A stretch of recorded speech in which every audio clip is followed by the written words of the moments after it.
Hey there, and welcome to Geopolitics 411. Another super exciting week across Africa, in a way, because we have elections happening in Malawi. And what is exciting is that these people are voting, are voting against the sitting president and a former president. So the race is against two people. One, President Peter Mutharika, who's as of now leading and is probably going to be the president. And of course, he's going against the current Chakwera, 70-year-old against an 85-year-old. Very interesting. I don't know why Africa always has all the old people running and maybe not many young people. So previously, Peter Mutharika has served as the president of Malawi from May 2014 until June 2020, and he's a lawyer by profession. So they feel that he served, they sent him out in the previous election, but now he's back and they feel he's better than the person they put in the elections that's passed. Very interesting perspective. So as president, Mutharika was credited with improving infrastructure and lowering the inflation during his 2014 to 2020 presidency. But critics accused him of cronyism, which he has denied. And this is, again, a common thing across Africa. Most of the leaders who get in power, they're very promising. But then when they get in there, the system or the cronyism becomes a big problem, hence leading to failure of countries achieving their desired goals. So in his first term as president, Mutharika named his cabinet in 2014. And interestingly, he also took charge of the defense portfolio himself. I really wonder, when a president wants to be a minister or to take charge of a certain ministry, how much energy can you put in that one ministry and also lead a country?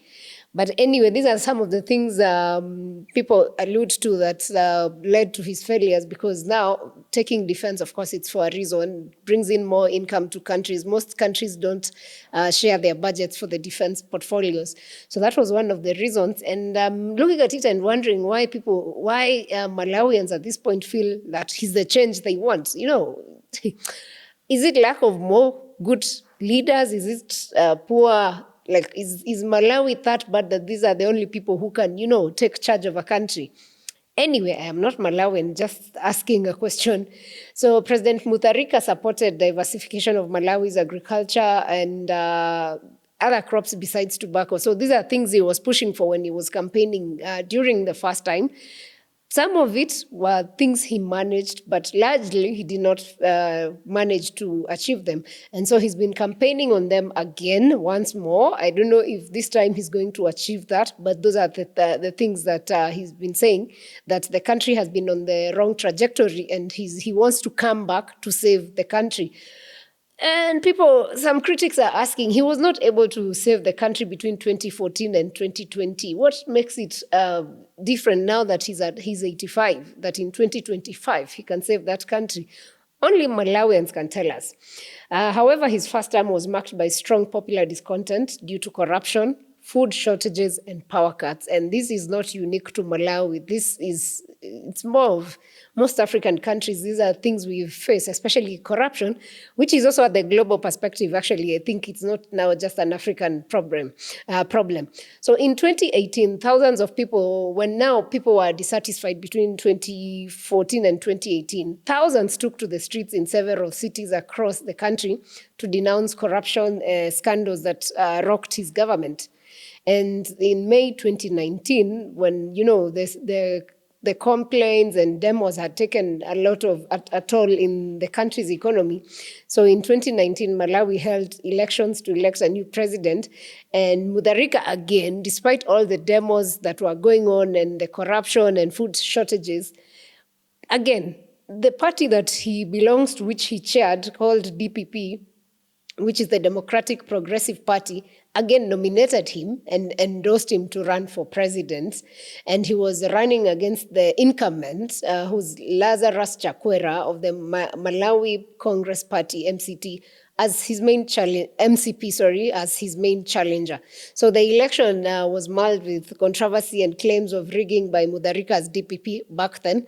At the moment, he seems to be gaining ground with more than 51%, unlike Mutharika, who's unlike Chakwera, who's a pastor, and at the moment he's playing between 38-37% of the votes. So as it looks, from the look of things, it is likely that Peter Mutharika is going to be president of Malawi again.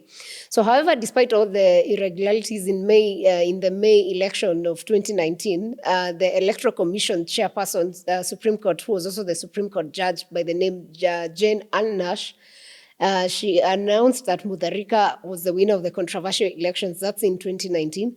And eventually, Mutharika was sworn in as for a 5-year term. So Chakwera and members of civil society were unsatisfied, and they ended up in court contesting these results. And on the 3rd of February 2020, the Constitutional Court judges gave a long-awaited ruling, which took the judges over 7 hours to read. It was a 500-page decision which nullified the May 2019 election. And this nullification made headlines across Africa. It was unprecedented in Malawi and the only second instance of such happening across Africa.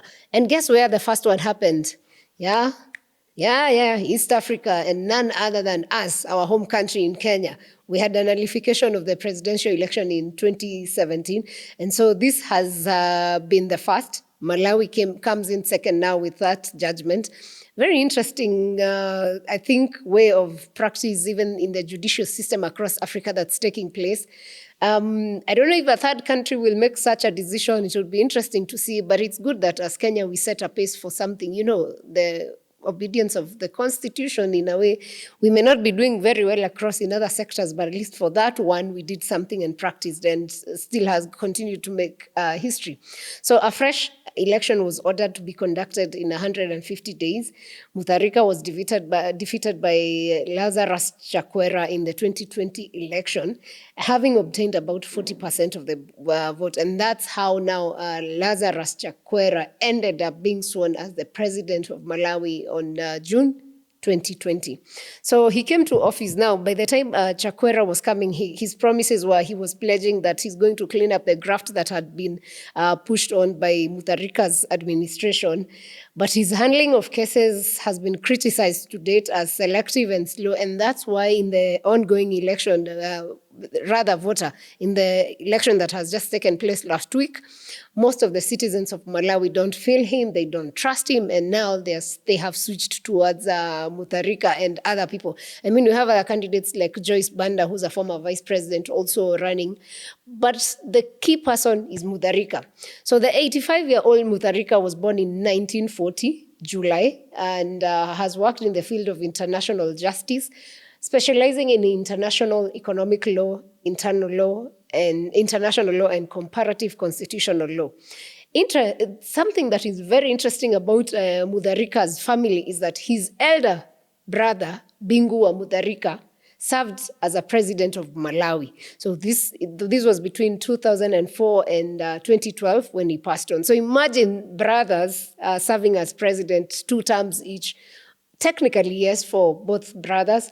And Peter, during the Bingu Mutharika, the elder brother's reign, now Peter informally served as an advisor to his elder brother and on issues of foreign policy, domestic policy, from the onset of elections during campaign season until when he passed on. Mutharika has also served as a Minister of Justice and later as a Minister of Education, Science and Technology, and also served as a Minister of Foreign Affairs from 2011 to 2012. He was also charged to help bridge relations between Malawi and the United Kingdom due to the deterioration of public diplomacy between the two nations after the current debt controversy. This was when there were issues of UK and Malawi, raising issues of corruption against each other, which didn't work well. But at least he was able to come and sort out their diplomacy issues, and that happened because each ended up sending away the representatives from their countries.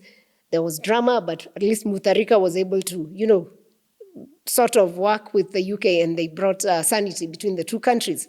So in 2011 April, the Malawian newspaper Nation published an article quoting a leaked, it was a very interesting case.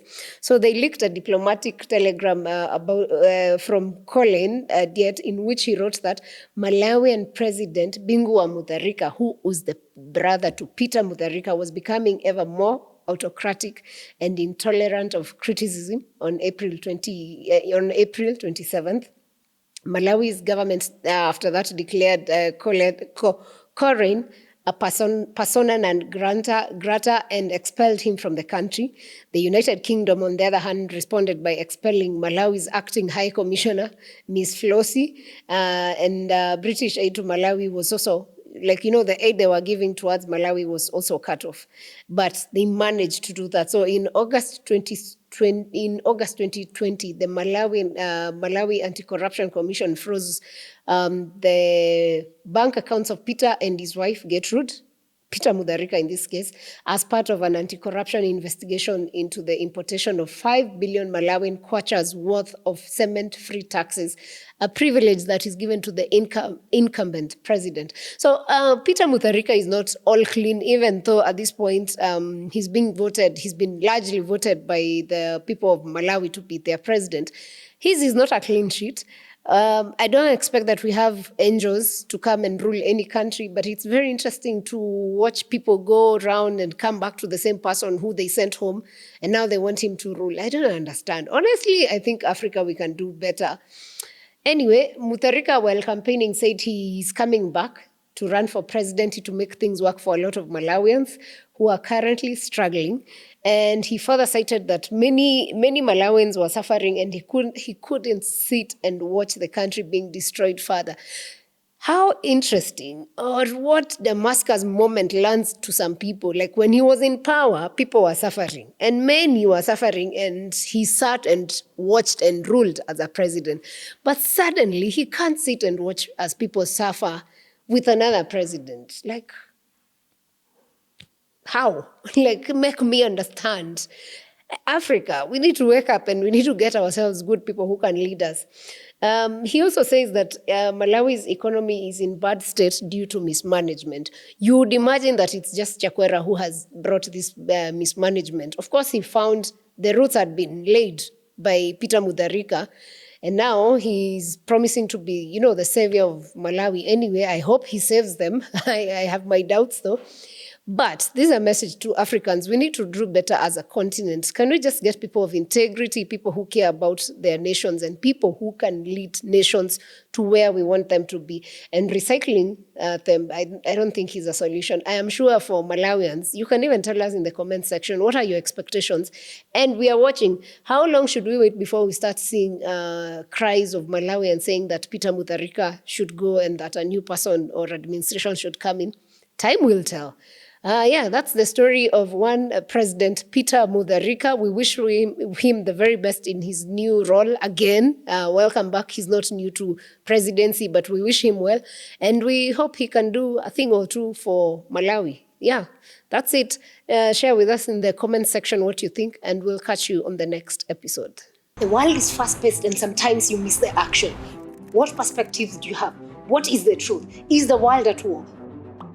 Join me, Sarah Mwangi, as we make sense of the information overload.